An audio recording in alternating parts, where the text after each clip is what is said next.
Today we're talking about the best co-op game of 2025 so far. No, not that one. Not that one either.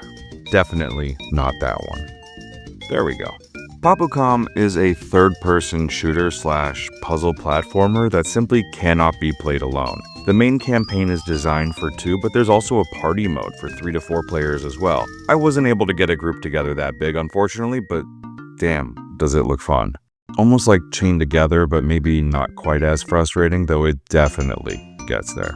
The gameplay is most reminiscent of Nintendo Wonderkin's Splatoon, but is only co-op. There is no PvP here aside from some hilarious griefing moments due to friendly fire. This can of course be turned off, but why would you?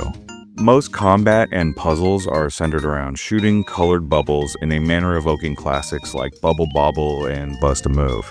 Bubbles need to be clustered in groups of 3 or more of the same color to be dispersed, and players must work together and communicate at times to achieve success. In party mode, each player has their own color, but in the campaign, each player needs to switch between 2.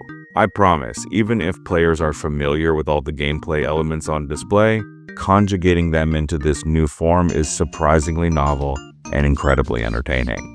I mentioned friendly fire before, and I'm going to again because each player has 3 health hearts that can be lost due to being hit by enemies or other players. One of the best elements of Popucom is that there is always a path towards getting them back. Even when things seem most dicey, players can work together to free hearts from bubbles and reclaim them. Players can even grab another's hearts to either be greedy or help them reclaim one they couldn't get on their own. There are also 4 gadgets given to players that mix up gameplay. A shield that can also be repurposed as a platform, a round bomb form very reminiscent of Metroid, a sort of teleporting grappling hook hand, and a drone with controls that reminded me a lot of classic arcade claw machines, but with a bit more control.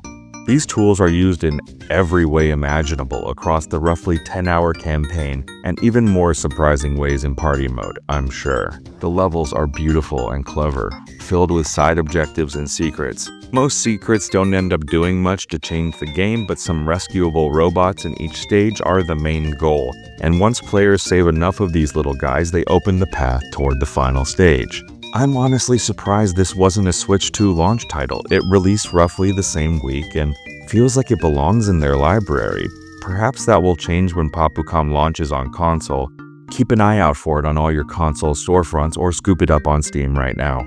Thanks for watching. Hackathon News is your source for indie gaming and more. Subscribe today for weekly posts like this. If you feel like leaving a comment, please do so. We'd love to hear what you think.